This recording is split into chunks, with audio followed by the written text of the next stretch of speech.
dito. Patayin natin yan.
Alis tayo dito. Alis tayo dito. So yun mga kaido, no? Sinilid kill namin yung nakabantay, no? Kasi kung barilin namin, maririnig kami ng mga kasama nila. Tayo na. Alis tayo dito.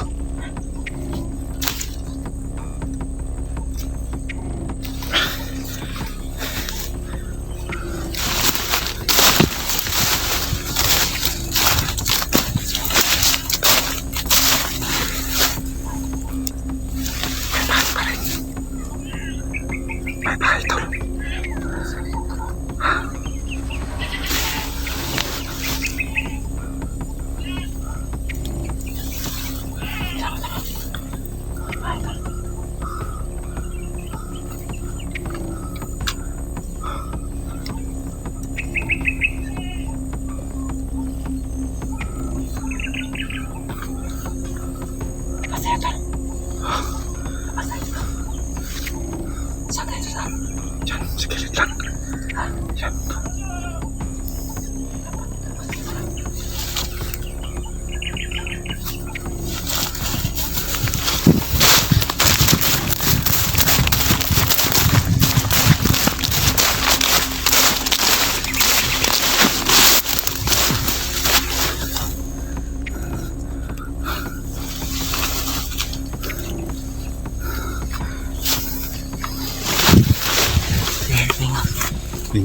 Mga kaidol. Kailangan natin makabalik dito. Balikan natin ito. Narinig ko yung usapan kanina, narinig mo. Siguro hindi yung narinig sa camera kasi may natong mag-adap ng usap yung usapan ko. May anak may Kuya Caps. Tanong yung isa. Parating na ba daw? Saan na? Parating na ba daw? Tapos Tapos bumalik na daw si Tigre at si Pakla. mas lalo na Talagang lumakas na tayo lang. lumagas yung Lang yun. grupo nila. May mga aso sila pa ngayon. Yun ang panlaban nila. Siguro sila yan. Sabihin din yung mga nakatira dito. Wala ko sila kung dito.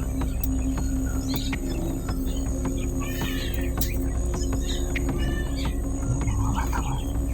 Kambing yun, mga bata. Kambing. Kambing. Ay, talang kunti na yung bala ko. May rapat yung sumugod tayo.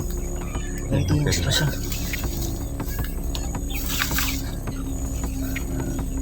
Kaya ba?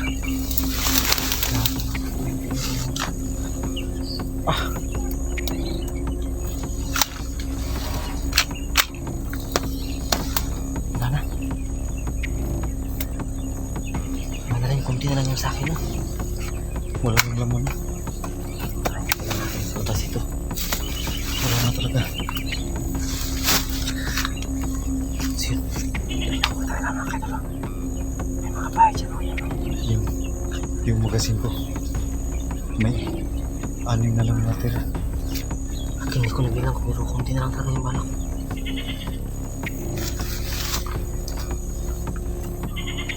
Kaya makalabas tayo dito ngayon. Ang importante ito, nalaman natin ang kanilang kuta.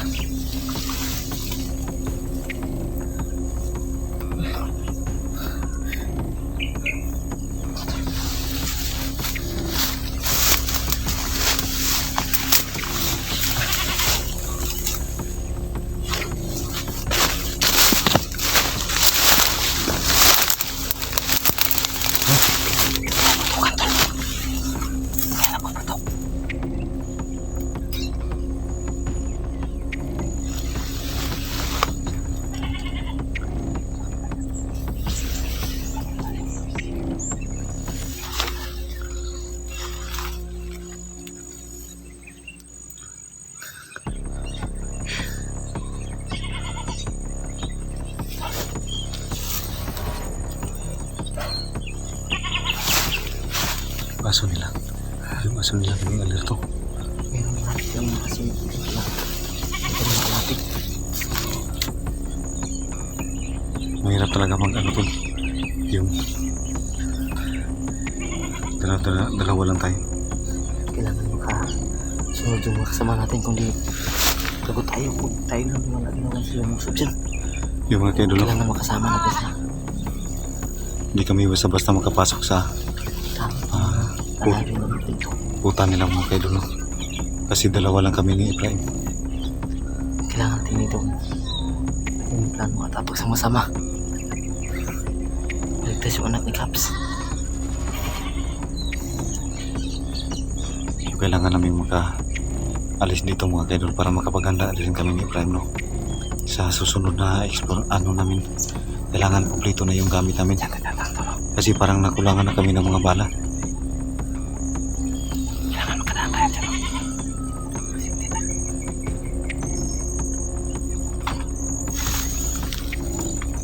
Tara, tol.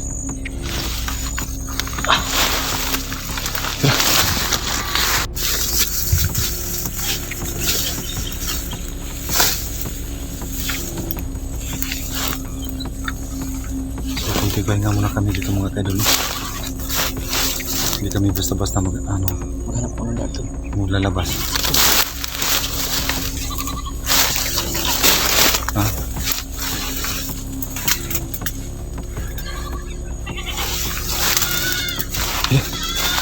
Siguro ano yan?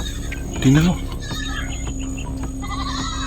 Pinatay na yung mga kanding na ninakaw nila. So yan mga kayo dulo. So, kailangan namin maghanda ni Efraim, no?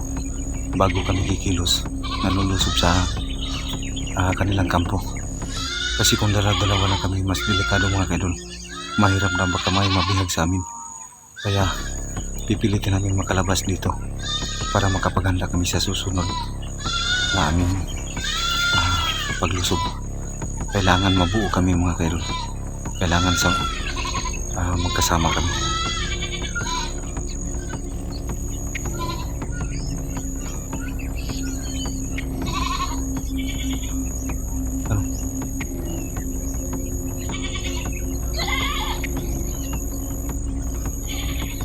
Sino yan dumating? Tingnan mo. Sino yan?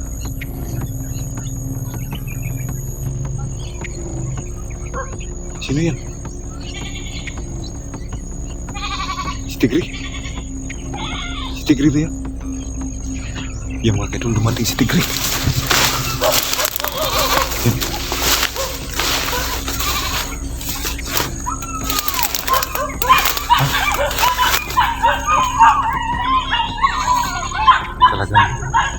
Talagang napaamoy yung Tigri yung mga aso.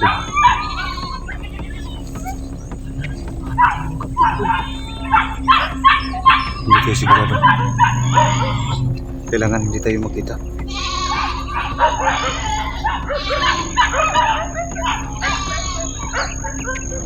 kailangan na namin mabasin mga kaidol.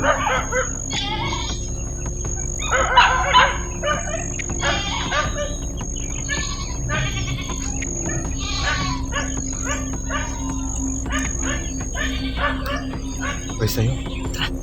Yan. Alas muna kami dito mga kaidol. No? Kasi delikado na pag makita nila kami. Andiyan si Tigre dumating.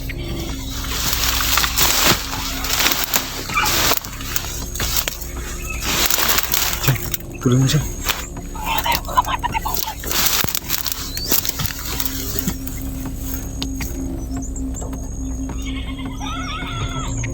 Kasi sitwasyon natin parang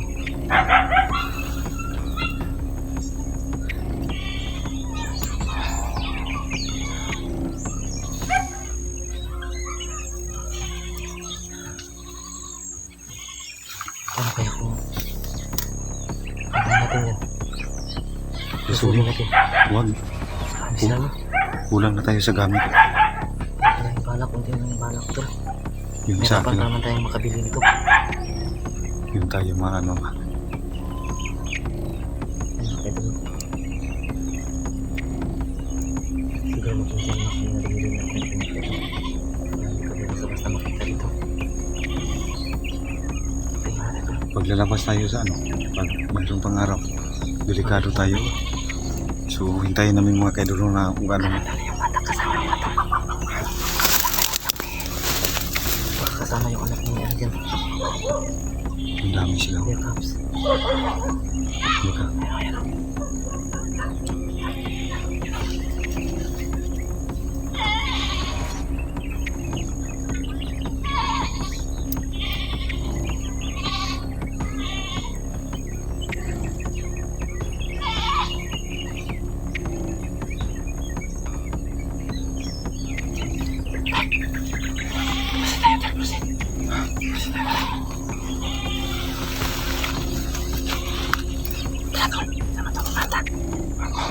Wala sa tanging ngayon. Ba't pangit sa tanging? Hintay tayo na mong dilim.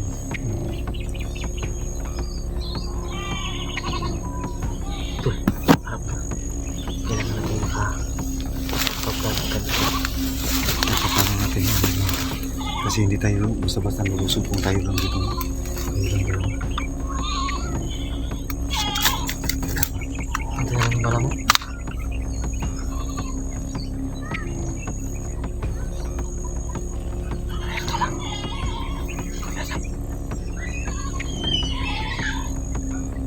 Baka andyan yung anak ni Kuya Caps mo.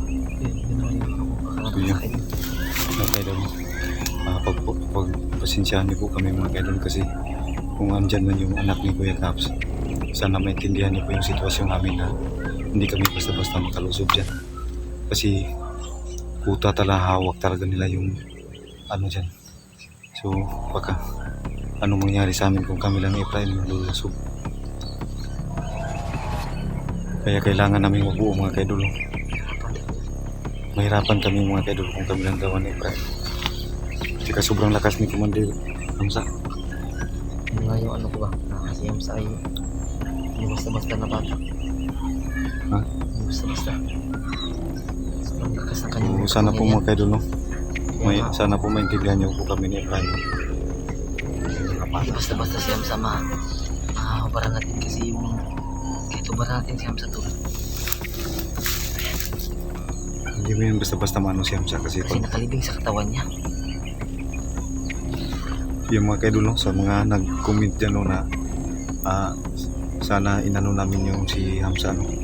So nahirapan kami hanapin yung agimat niya o anting-anting mga kaidol kasi ang sabi niya nilibing niya sa katawan niya yung mga anting-anting niya. So sana po mga kaidol mag-comment kayo kung ano ang dapat namin gawin sa mga ganong agimat pag nilagay na sa katawan kasi mahirapan talaga kami. Hindi namin alam kung anong gagawin namin yung mga kaidol. Mahuli man namin siya ay may pagkakataon pa rin na magkakatakas kasi hawak niya yung agimat niya na nilibing sa kanyang Pero katawan. ang ano yung agimatul ba? May liksi, may lakas at may kagulilong. So ang sabi niya, 3 yung agimat na hinawakan niya. Siguro kasi sa lakas, sobrang lakas niya. Sa liksi naman at bilis, hindi hindi talaga makapagkakailan ng sobrang bilis niya. Tapos ginamit niya pa yung tagulilong tol. Kaya siya nakatakas. may tagulilong pa rin. Yan.